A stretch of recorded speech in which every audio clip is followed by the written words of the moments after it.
retiro, experiencias, cambios, programas, proyectos, acciones, actitudes, todo esto surge y nace siempre que tenemos un encuentro. Ahora, la pregunta que yo me formulo desde hace bastante tiempo es: ¿qué cosa necesita la Iglesia para una marcha eficaz? Hemos cerrado una etapa larga de años desde que comenzó aquella andadura de la Iglesia Unida. Desde el primer encuentro que Juan Marcos y yo tuvimos en una cafetería de la calle Venezuela, y hablábamos de cosas inimaginables. Yo decía para mí, cuando yo presente esto, me van a quemar un poco más de lo que me han quemado. Pero ha pasado el tiempo y Dios nos está permitiendo ver no solo una realidad, nos está permitiendo ver una bendición impresionante. Esa etapa se ha ido quemando y tenemos que mirar el futuro. Y mirar el futuro exige formularnos, al menos para mí exige formularme una pregunta: ¿cómo tengo que vivir la vida victoriosa en la Iglesia y en el individuo? La Iglesia no es otra cosa que el conjunto de creyentes. Por tanto, es como un vaso comunicante. Tú echas agua en un vaso de una serie que están enlazados. Puede ser un vaso más grande, con más curvas, con menos curvas, con mayor capacidad o menor, pero el agua se levanta en el resto de los vasos a la misma altura, porque son comunicantes. Así también la Iglesia. La Iglesia en sí, de por sí, no es una entidad que pueda cambiar o avanzar o retroceder. Depende de los que formamos la Iglesia. Y la pregunta mía es: ¿cómo tengo yo que vivir la vida cristiana para ser eficaz en el mundo, cumplir el propósito de Dios y ser instrumento útil en sus manos para su gloria en la Iglesia? Y la Biblia responde a esta pregunta. Y la Biblia dice en Gálatas 2:20: con Cristo estoy juntamente crucificado y ya no vivo yo, mas vive Cristo en mí. Y ahora notad esto: y lo que ahora vivo en la carne lo vivo en la fe del Hijo de Dios, el cual me amó y se entregó a sí mismo por mí. Luego, la esfera victoriosa no es otra que la vida en la fe. Y a veces nos preguntamos: ¿y cómo es la vida en la fe? Y llamo vuestra atención a la epístola de Santiago, capítulo 2, versículos 18 al 26. Santiago 2, 18 al 26. Pero alguno dirá: tú tienes fe y yo tengo obras. Muéstrame tu fe sin tus obras, y yo te mostraré mi fe por mis obras. ¿Tú crees que Dios es uno? Bien haces. También los demonios creen y tiemblan. ¿Mas quieres saber, hombre vano, que la fe sin obras es muerta? ¿No fue justificado por las obras Abraham, nuestro padre, cuando ofreció a su hijo Isaac sobre el altar? ¿No ves que la fe actuó juntamente con sus obras y que la fe se perfeccionó por las obras? Y se cumplió la escritura que dice: Abraham creyó a Dios y le fue contado por justicia y fue llamado amigo de Dios. Vosotros veis, pues, que el hombre es justificado por las obras y no solamente por la fe. Asimismo también Rahab la ramera no fue justificada por obras cuando recibió a los mensajeros y los envió por otro camino, porque como el cuerpo sin espíritu está muerto, así también la fe sin obras está muerta. Por este trozo de la epístola específicamente Martín Lutero llamaba a la carta la carta de paja, porque no entendía rápidamente lo que Santiago está diciendo aquí. Santiago está diciendo que no vale decir tengo mucha fe, yo quiero verla. ¿Y cómo la veo? Por las obras de fe que tú haces. Y alguno dice yo tengo muchas obras. Bueno, pero ¿tú crees o no crees?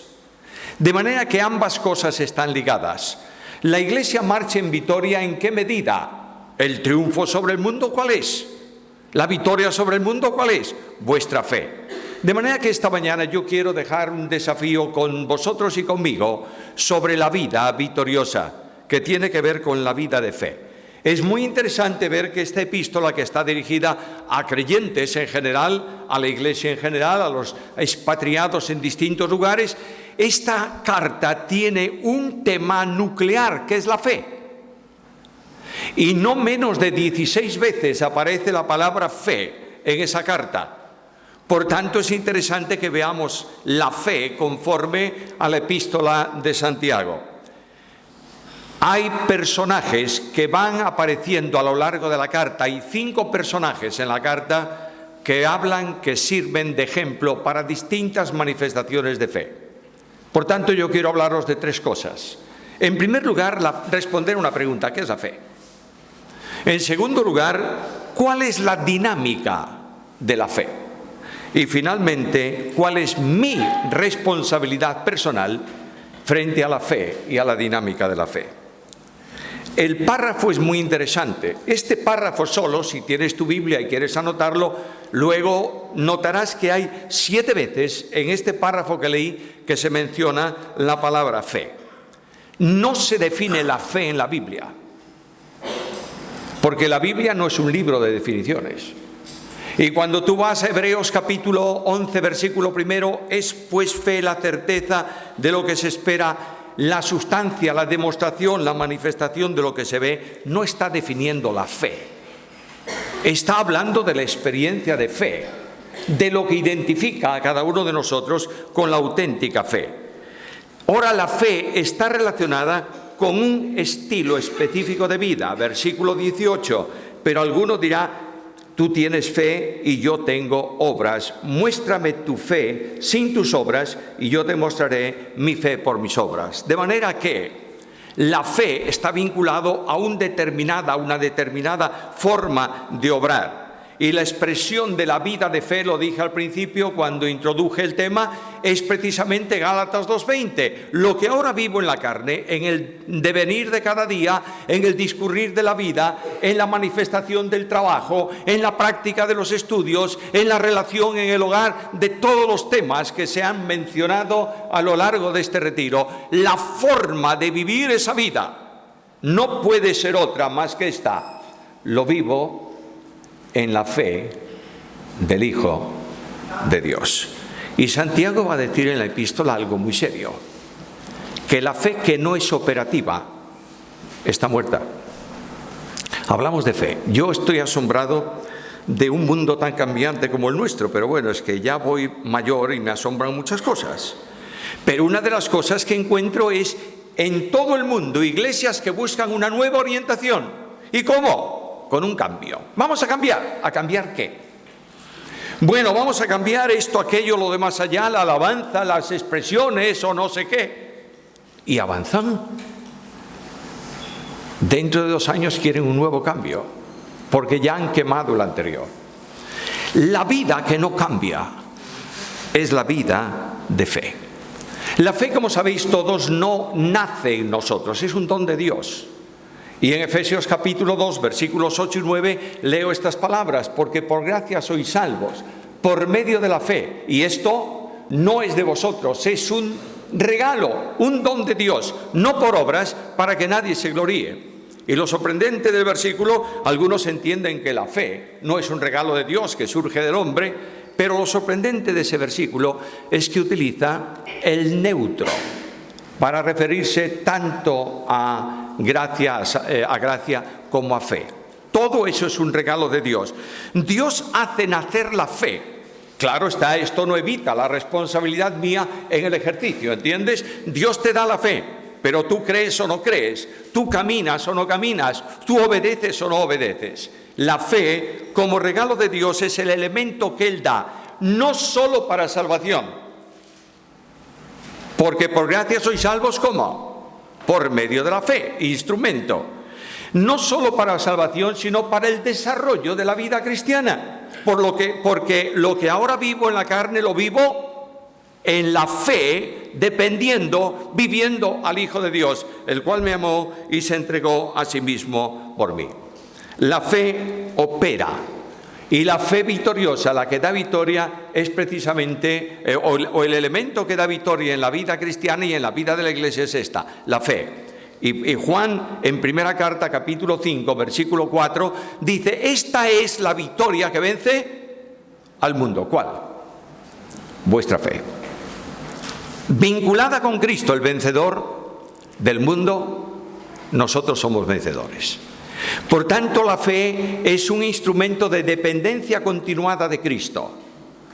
La Iglesia tiene que recuperar a Cristo siempre. Nosotros cantamos acerca de Cristo, hablamos en nuestras canciones sobre lo que es el Señor, pero lo que necesito yo es recuperar a Cristo como núcleo vital en mi vida, porque para mí el vivir es Cristo. Fuera de esto, solo hay religión. Fuera de esto, solo hay proyectos de hombres. La vida victoriosa está en preguntar cada día al Señor: Señor, ¿qué quieres que hagamos? Delante de nosotros una carrera. ¿Cuántos años va a tener la Iglesia Unida por delante? Pues no lo sé. Yo espero no salir para Madrid hoy. Es más, espero que no acabe la reunión ni comamos, porque el Señor viene y nos vamos con Él. Bueno, fantástico, pero mientras esto no se produce, hay una andadura. Y la única forma de llevar la andadura es por medio de la fe. La fe es instrumento de poder. ¿Recuerdas lo que dijo Jesús? De cierto os digo, que si tuvierais fe, como un grano de mostaza, diréis a este monte: pásate de aquí a allí, y se pasará. Mateo capítulo 17, versículo 20. No es que la fe te permita hacer lo que te dé la gana. Y no es que la fe sea un instrumento para hacer operaciones milagrosas y cosas por el estilo. No. La victoria absoluta es la dependencia del Dios del poder, que actúa y abre puertas que nadie cierra, y cierra puertas que nadie abre. Esta es la fe en la epístola de Santiago. Ahora, ¿cuál es la dinámica de la fe? Santiago habla de fe permanentemente. Santiago es un pastor de iglesia.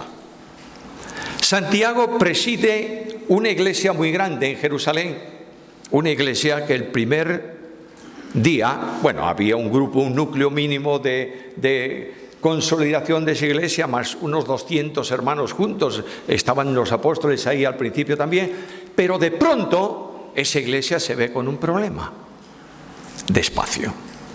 3.000 miembros. Y un poquito más adelante, otros 5.000 más, 8.000 miembros. 8.000 miembros es una iglesia bastante grande, ¿o no? Frente a quienes dicen que la iglesia mejor es la iglesia pequeña, la Biblia nos presenta una iglesia muy grande. Nace esa iglesia y hay un hombre ahí que tiene un carácter muy enérgico, y es Santiago. Y Santiago, Jacobo, preside el consejo de la iglesia en Jerusalén, toma ciertas decisiones, etcétera, etcétera, pero habla de fe, porque se encuentra con problemas en la iglesia. Hay gente que no ama a sus hermanos, hay gente que defrauda. Leed la carta con calma en vuestra casa. ¿Y cuál es la solución que él da? No son mensajes motivadores los que la iglesia necesita, son mensajes desafiantes. La Biblia está desapareciendo del púlpito de la iglesia, cambiándola por mensajes motivadores. ¿Cómo se llama esto ahora? ¿Y qué es el mensaje motivador? Decir cosas que gustan mucho, agradan mucho, para que la gente salga y diga: ¡wow! ¡Qué linda cosa hemos escuchado! No. A mí no me importa lo más mínimo lo que me diga alguien desde el púlpito de la iglesia. Me importa que por medio de él yo oiga la voz de Dios. Y aquí tenemos una impresionante necesidad, y la necesidad que Santiago aborda, los problemas que aborda, los aborda desde la misma esencia o vivencia de personas en la Biblia, y toma 5 personas para hablarnos de fe. Las encuentras en el 2:18, Abraham, en el 2:25, Rahab, en el 5:10, los profetas, y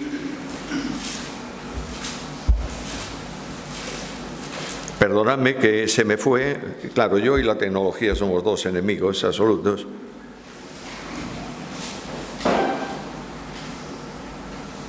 Sí, ya está. En el 5:11 Job y en el 5:17 Elías. Cada uno de esos personajes nos da un aspecto específico de la vida de fe. Tomémoslos rápidamente, tal como están en el orden de la epístola. En primer lugar, en 2:18 encuentras a Abraham. Y nos dice ahí en el versículo 2:21, nos dice: no fue justificado por las obras Abraham, nuestro padre. La fe de Abraham es una fe que cree en lo imposible. Abraham es un hombre viejo. Su mujer Sara, tan vieja como él, y además estéril. Y el Dios de la Biblia le dice a Abraham: vas a tener un hijo. ¿Yo? Sí, tú. Qué raro. ¿Y quién va a ser la madre? Sara, tu esposa. Sara. Vieja, imposible de gestar y estéril. ¿Crees o no crees? Sí, Señor, ¿creo en qué? En lo imposible. La fe que dinamiza la vida, la fe que orienta a la Iglesia, la fe que lleva al pueblo de Dios en triunfo, es la fe que cree lo imposible. Cuando tú te limitas a creer lo que es posible, estás dejando de creer en lo imposible. A veces decimos: oh, qué difícil es abrir la obra en Redondela. Estoy poniendo un ejemplo que conocemos todos. Muy difícil, pero ¿es posible o no? Sí, desplegamos nuestras fuerzas, estamos ahí, vamos ahí. Lo imposible es que Dios levante una obra donde todo el mundo dice no. Y Dios haga un hecho portentoso donde nadie lo espera. Y la genuina fe cree que Dios es el Dios del poder, lo que cantábamos antes, es el Dios de los milagros, es el Dios de la experiencia sobrenatural, y este Dios es el Dios de la Iglesia. Y al Dios que hace posible lo que es imposible, es al Dios a quien tenemos que rendir nuestro culto y en quien tenemos que creer. Abraham es el gran ejemplo para mi vida de creer en lo imposible. El segundo aspecto de la fe está en 2:25, y ahí tienes a Rahab, asimismo también Rahab. La fe de Rahab es la fe que cambia el modo de pensar porque cree. ¿Qué es Rahab? Bueno, alguien me va a decir, es una mujer ramera. Bueno, eso, andar con cuidado con esa definición, porque posiblemente es una sacerdotisa del templo de Asera. No importa, dejémoslo ahí, no entremos en esas polémicas. Pero lo que sí es cierto es que Rahab es una mujer idólatra, en un mundo idólatra, rodeado de idólatras, y delante de ella el pueblo de Israel. Y vienen dos hombres de Israel a refugiarse en su casa. Ella los esconde, etcétera, etcétera, etcétera. Pero hay una declaración de fe de Rahab impresionante. Vuestro Dios es el Dios del cielo y os ha dado toda esta tierra. Y la evidencia es que vuestros enemigos tiemblan delante de vosotros. Una mujer de fe es una mujer que cambia de forma de pensar, cambia de forma de ver las cosas. Ahora, la Iglesia unida necesita esta fe, para que no estemos viendo lo que otros hacen, sino para que nuestro pensamiento sea un pensamiento no diferente o distinto a los demás, sino conforme a la Escritura. Lo que tenemos que reconocer nosotros no es lo que va bien a otros, es lo que Dios dice en su palabra. Lo que la Iglesia tiene necesidad no es de rebuscar cosas que pueden ser o no pueden ser, es preguntarle a Dios: ¿qué determinas tú? Y cuando nosotros caminamos de esa manera, desaparece de nuestro entorno, entre otras muchas cosas, los mensajes humanistas del mundo de hoy. Estamos viendo, o al menos yo estoy viendo, iglesias destrozadas por sentimentalismo, por sugestividad y por mil cosas. Como también veo iglesias destruidas por una afirmación de fe teórica sobre la Biblia, que convierte en la Iglesia un instituto bíblico. Ni una cosa ni la otra. La teología que no produce un cambio no es buena teología. Pero el cambio que no está en la teología no es un buen cambio. Por tanto, lo que nosotros tenemos urgentemente que preguntar es si la interpretación que estamos haciendo del mundo de hoy surge de la Biblia o surge de nuestro pensamiento. Iglesias llamadas así muy grandes están coartando la libertad del espíritu, imponiendo su programa frente al programa de Dios. Yo sé que algunos de vosotros que venís de iglesias muy conservadoras, y yo soy cada vez más conservador en doctrina, pero más opuesto al sistema. Vosotros que venís habréis oído unas cuantas veces a vuestra pregunta: ¿qué tenemos que hacer o por qué hacemos esto? ¿Cuál es la respuesta? Porque siempre se hizo así. No podemos estar gozándonos en la herencia del pasado que ya pasó. Ni podemos estar descansando en el pensamiento de generaciones pasadas que ya pasaron. El pasado no se puede recuperar. Las victorias del pasado están para verlas y glorificar a Dios, pero no para tratar de reproducirlas en nuestro mundo actual. ¿Tenemos que formular un cambio?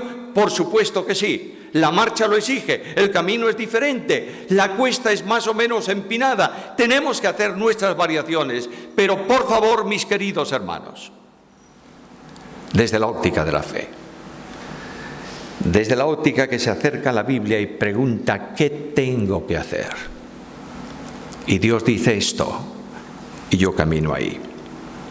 Ahora, la andadura de la Iglesia puede ser también una andadura en medio de pruebas. Mirad el capítulo 5 y el versículo 11.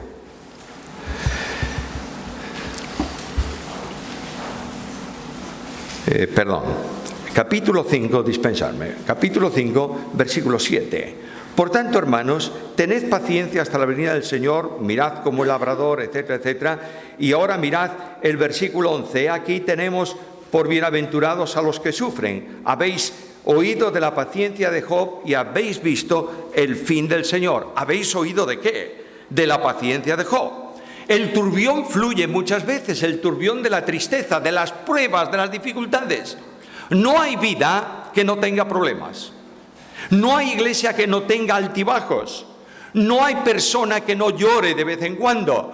Por tanto, aquí tenemos el ejemplo de una vida de fe, de la práctica de fe en medio de los problemas. De otra manera, Job es un hombre que a su alrededor se ha desmoronado todo. Ha perdido cuanto tenía. Ha perdido su familia. Su esposa no cree en él y sus amigos dudan de su rectitud. Es el hombre del conflicto, el hombre de las dificultades. La Iglesia va a pasar por tramos de dificultades. No penséis que la Iglesia es un camino de rosas en donde no hay problemas. Habrá problemas y habrá dificultades, pero en medio de los problemas la fe orienta una dinámica de relación con Dios. Y Job, en el capítulo 13 y en el versículo 15, dice: aunque Él me matare, en Él esperaré. Mira cómo se comporta la fe en medio de las circunstancias adversas. Job capítulo 19. Todos sabéis ese versículo, esos versículos de memoria.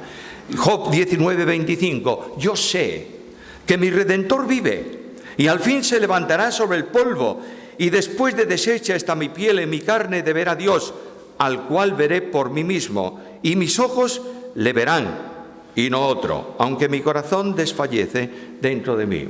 Job está en la angustia. Y Job no está pensando en el cielo. Muchas veces se interpreta esto de esta manera. Job dice: yo sé que mi Redentor vive y va y yo voy a estar con él. No. Yo no sé la revelación que Job tenía de esto, no lo sé. Es el primer libro de la Biblia. Yo tengo una revelación hoy diferente a la que él tenía. No diferente, más avanzada, de mayor cantidad de referencias. Pero lo que está diciendo aquí Job es: yo estoy sentado en el polvo, en la ceniza, con problemas, con angustia, con enfermedad. ¿Y mis amigos qué? Mis amigos dicen: este es un pecador. Y Dios lo está tratando así. Y Job dice: yo sé que él se va a levantar. ¿Dónde? ¿En el cielo? En el polvo, donde yo estoy. Y va a restaurar mi salud. Y va a reivindicar mi causa, para que estos que creen que yo estoy equivocado vean que esto es provisión gloriosa de Dios. Es la expresión de la fe. Cuando vengan los problemas, cuando las dificultades toquen tu vida o la de la iglesia, cuando las lágrimas sean tu pan cotidiano, cuando te levantes por la mañana con tu almohada mojada, cuando sientas que tu vida no merece la pena, humanamente hablando, para ser vivida, cuando tengas preguntas que no tienen respuesta, cuando surjan la angustia y la dificultad, la fe dice: yo sé que mi Redentor vive y que va a intervenir en el problema y va a lograr la victoria. La fe de Job en la epístola pasa a la fe de los profetas. Capítulo 5, versículo 10. Hermanos míos, tomad como ejemplo de aflicción y de paciencia, ¿a quién? A los profetas. Aquí hay una fe colectiva, la fe común a los profetas. Los profetas presentan una fe que no se conforma con el entorno.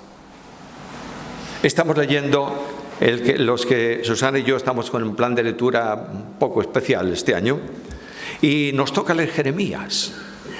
Y tú lees a partir especialmente del capítulo 30 de Jeremías, y oye, eso es terrorífico. Terrorífico en el sentido de lo que Dios dice: mira cómo son, mira lo que hicieron, mira. Y va a ver, los profetas no se conforman con la situación de su entorno, hasta el punto que esos profetas apagan fuegos impetuosos. Lo dice la carta a los Hebreos en el capítulo 11, versículo 34. Ahí tienes Daniel, sus compañeros, ahí tienes a los compañeros de Daniel. El rey, el emperador, les manda rendir culto a la imagen que él levanta. ¿Y ellos qué dicen? No, señor. Y el emperador le dice: ¿no sabéis que yo puedo mandaros al horno de fuego? Tú puedes. Pero nosotros sabemos que nuestro Dios puede. Y si no, si Él no quiere, sufriremos el fuego. Pero la fe no se conforma con el entorno. Hermanos míos, no estoy hablando de persecuciones. Recomiendo un libro que a mí me hizo bien: Los mártires. No sé si de John Foss. Es la historia de los mártires del cristianismo desde Hechos en adelante. Es interesante. A veces dices tú cuando terminas el capítulo: cuánta muerte, Señor. Bueno, pero ¿por qué murieron esos hermanos nuestros si estamos en vísperas de la Reforma, en donde el representante máximo de la oposición contra los creyentes va a celebrar la Reforma en Alemania con los líderes luteranos? ¿Por qué? Porque no se conformaron con el entorno. Estamos viviendo un mundo de conformidad. Donald Trump, bueno, ¿qué le vamos a hacer? Hay que conformarse. No sé qué, bueno, ¿qué le vamos a hacer? Hay que conformarse. Estamos con la misma. La iglesia victoriosa no se conforma porque Cristo no se conformó. Y porque Cristo dijo a la iglesia, dijo a los suyos: mi reino no es de este mundo. Por tanto, la iglesia no puede marchar como marcha el mundo.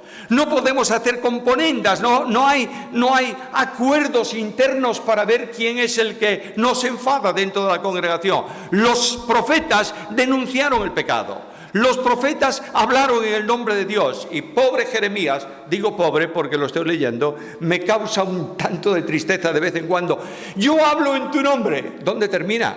En el cepo. Yo hablo en tu nombre, Señor, ¿me mandas a hablar? Bueno, ¿y dónde termina? La cárcel. En el barro, ahí está Jeremías. Y Jeremías un día se enfada con Dios. Y dice, terminó el asunto. No más.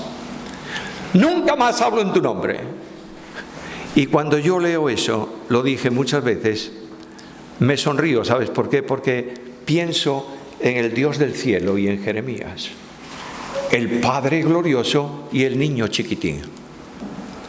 Y pienso que Dios dice que enfadado está Jeremías hoy.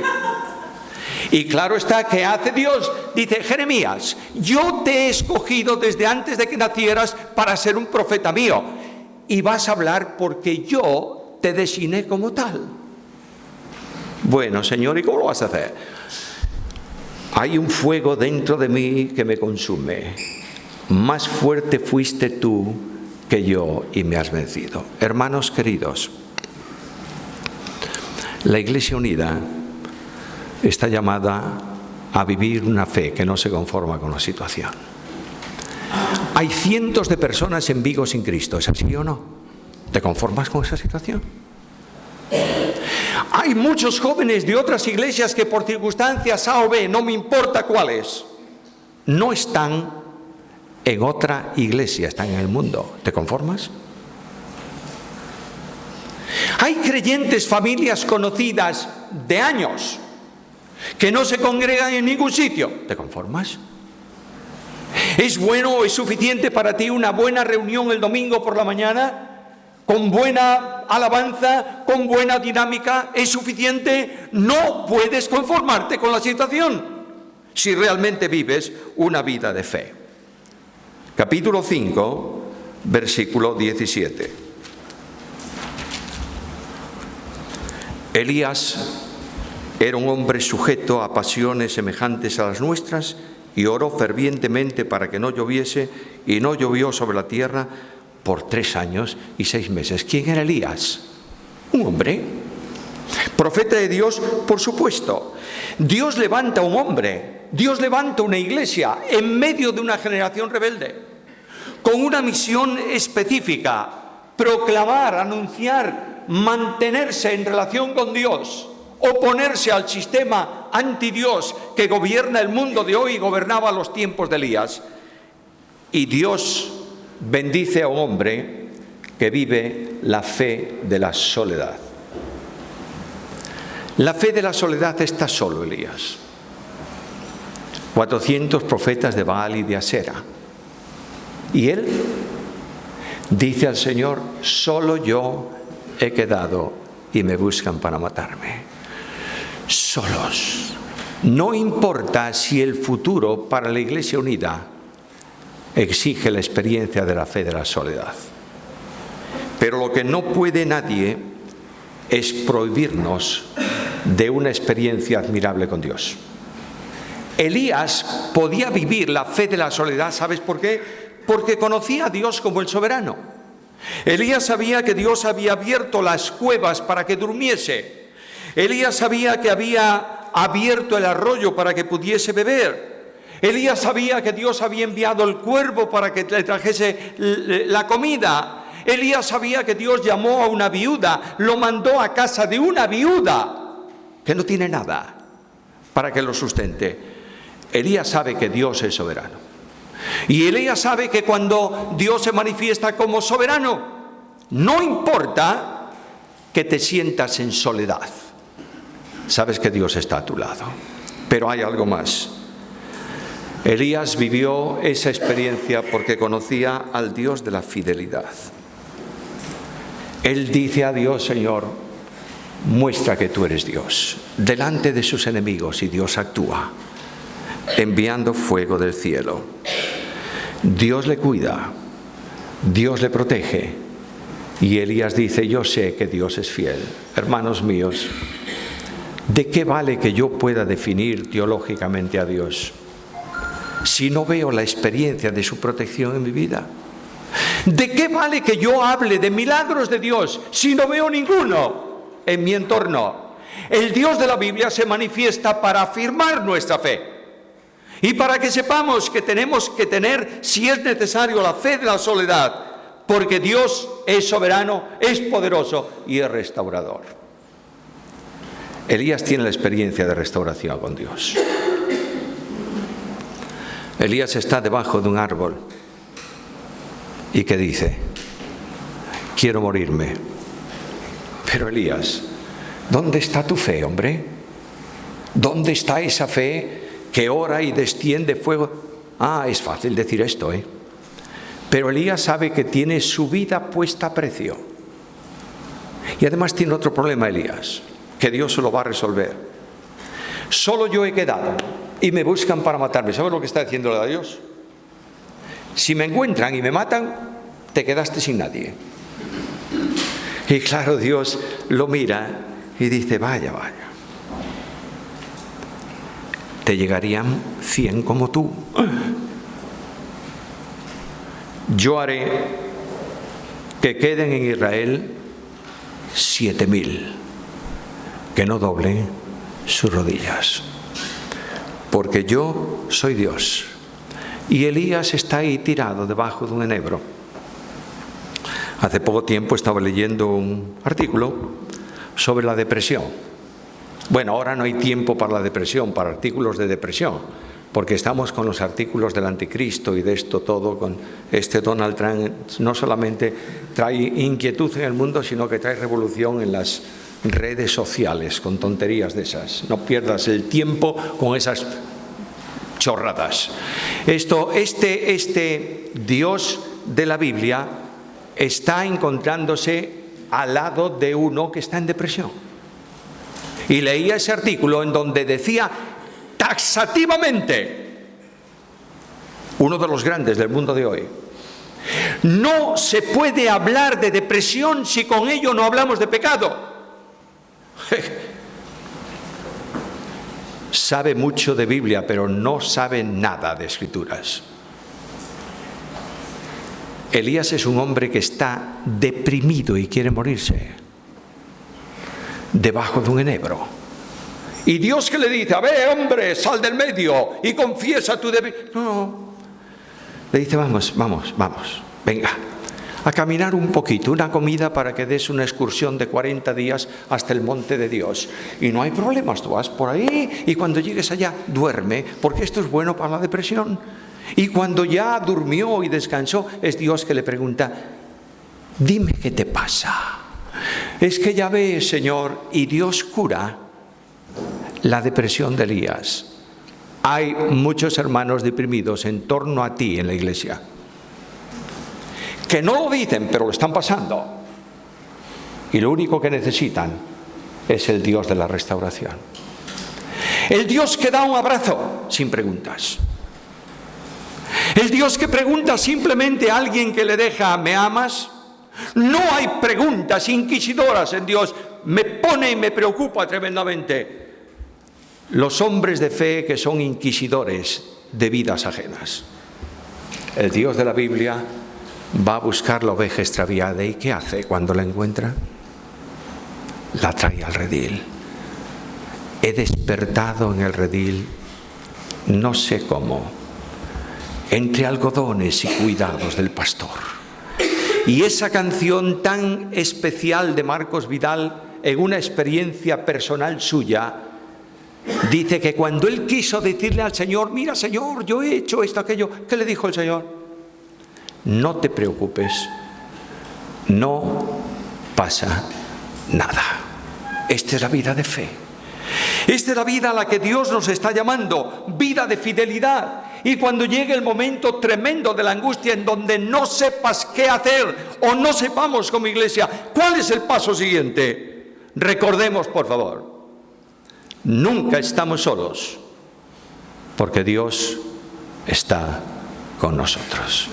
Por último, ¿cuál es mi responsabilidad? Sin fe es imposible agradar a Dios. ¿Cuál es la victoria que vence al mundo? Nuestra fe. ¿Cuál es la oración de los discípulos? Señor, tú diste la fe. Señor, aumentanos la fe.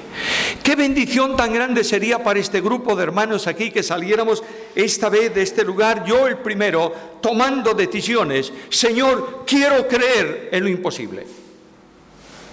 Y le dices al Señor: Señor, muestra maravillas, porque yo quiero creer en lo que para mí es imposible, para la iglesia es imposible, para los hombres es imposible, pero es fácil para ti, porque para ti no hay cosa imposible.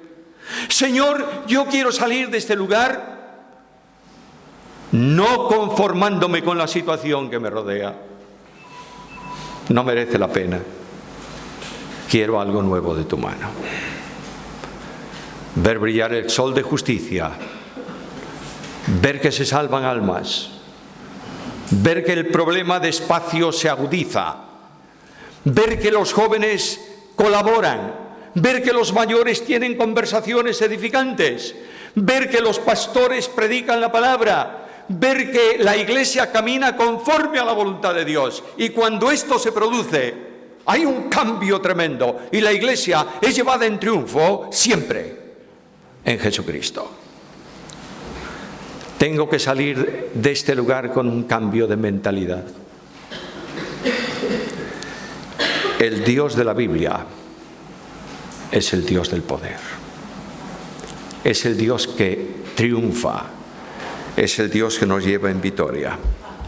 Y tengo que estar dispuesto y salir hoy con la determinación de vivir la fe de la soledad, si es necesario. Me encantaría una iglesia en comunión absoluta. Este es el deseo de la Iglesia Unida, además se llama así, con el resto de las iglesias. Me encantaría un avivamiento en la ciudad, pero tengo que estar dispuesto a una experiencia de fe en soledad. Y esta experiencia solo es posible cuando tú puedes decir: porque para mí el vivir es Cristo. Alguno esta mañana tal vez piense: qué desafío el de la Biblia, qué problema, ¿seré capaz? Yo te voy a dar un texto de esa carta y con esto termino. Está en 4:6. Pero Él da mayor gracia. Los problemas pueden ser grandes, pero la gracia es superior siempre a esos problemas. Las dificultades pueden ser numerosas, pero la gracia nos la hace superar. Y qué fantástico sería que cada uno de nosotros ahora mismo dijésemos al Señor: Señor, estoy dispuesto a vivir una nueva experiencia de fe desde hoy en adelante para gloria de tu nombre. Si tú sientes la necesidad de decir al Señor: Señor, cuenta conmigo en esto. Si sientes la necesidad de una experiencia nueva en la vida de fe, yo te ruego que no marches del retiro sin reunirte con alguno de los pastores y decirle: ora conmigo, cuenta conmigo, yo quiero vivir la victoria de la fe. A Dios sea la gloria, a nosotros sus bendiciones por Cristo Jesús.